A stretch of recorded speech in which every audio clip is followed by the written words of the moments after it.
In front of me is INFINIX Hot 50i, and today I would like to show you how you can set up face unlock.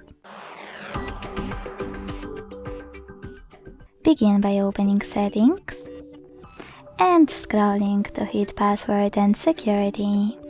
Then choose face unlock, enter your screen lock and tap on enroll face. Now wait 5 seconds to hit start.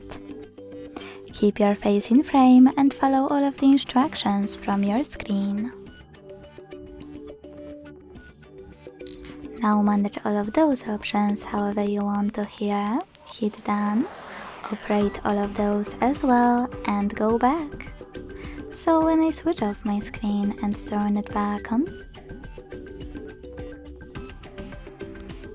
I can see that face unlock is working properly.